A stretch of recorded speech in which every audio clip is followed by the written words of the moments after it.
Tous les jours, je me pose plein de questions. Est-ce que, en partant de chez moi, j'ai bien éteint la lumière? Est-ce que je peux la recycler, cette boîte en plastique?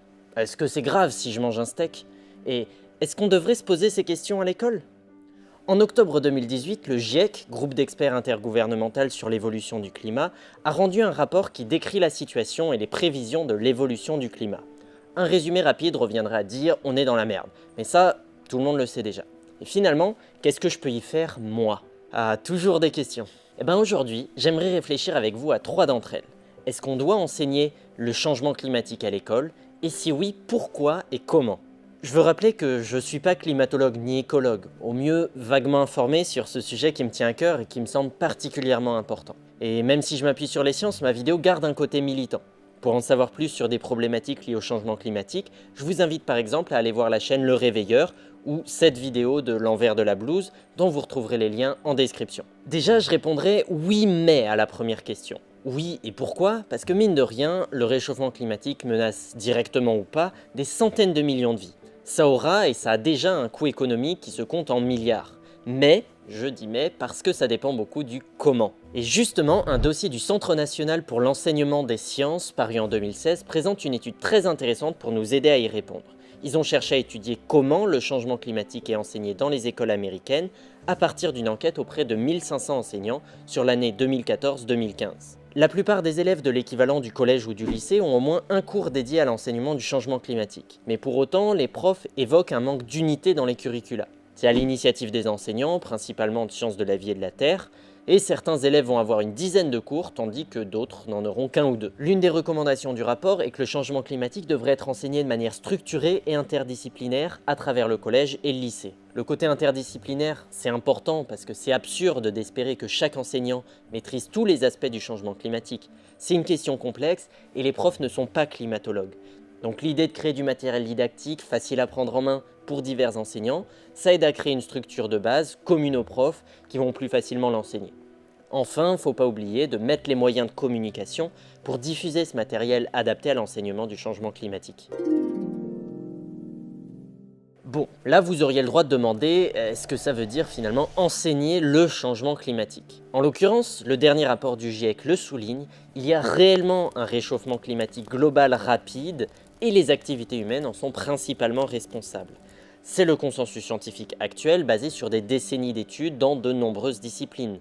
Derrière, il y a des éléments concrets comme le cycle du carbone ou le fonctionnement des gaz à effet de serre, par exemple.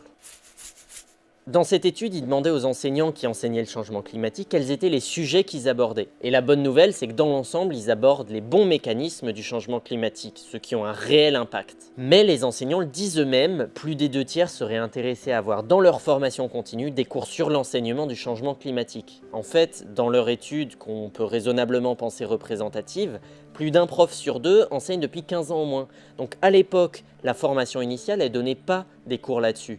Aujourd'hui, si on regarde en France et non plus en Amérique, le ministère de l'Éducation nationale est censé l'avoir pris en compte dans la formation des enseignants dans les SP. Chers amis futurs profs, si vous pouvez partager votre expérience à ce propos dans les commentaires de la vidéo, ce serait top.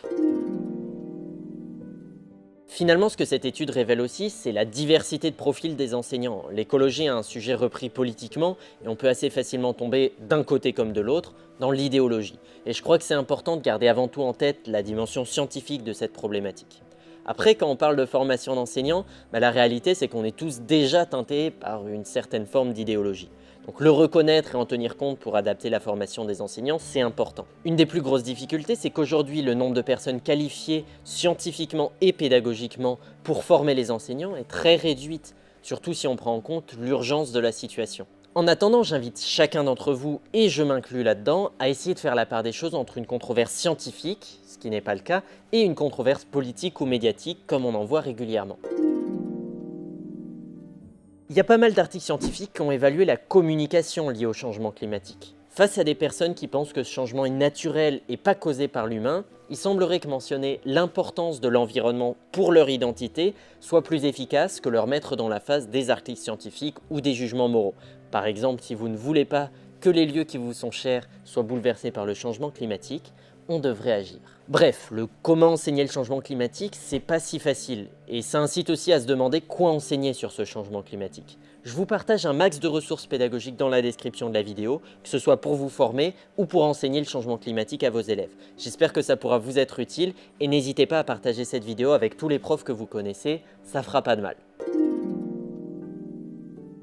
Cette vidéo a été réalisée dans le cadre de la campagne #OnEstPrêt, cette campagne qui nous incite à agir individuellement. Du coup, à titre symbolique, c'est probablement intéressant pour ceux qui le peuvent, mais cette fois, c'est en tant que collectif qu'on doit agir, et ça a nécessairement une dimension politique. Et je crois que c'est important de refuser aujourd'hui d'avoir des gouvernements qui ne tiennent pas compte de ce que disent les écologues et les climatologues.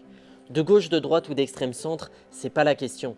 Rien que d'un point de vue économique, encore une fois, si on ne fait pas tout pour réduire le changement climatique, #prévention, ça va coûter très cher avec l'augmentation des inondations, des sécheresses, etc. On a tout à gagner à se mobiliser aujourd'hui, qu'on prône une décroissance ou la recherche de solutions technologiques aux problèmes posés par l'humanité aujourd'hui. La société, comme le climat, change extrêmement rapidement. Et en tant qu'individu, c'est dur de suivre ces changements. Mais du coup, c'est peut-être d'autant plus important de garder une certaine habitude de changement, d'apprendre à s'adapter de façon générale.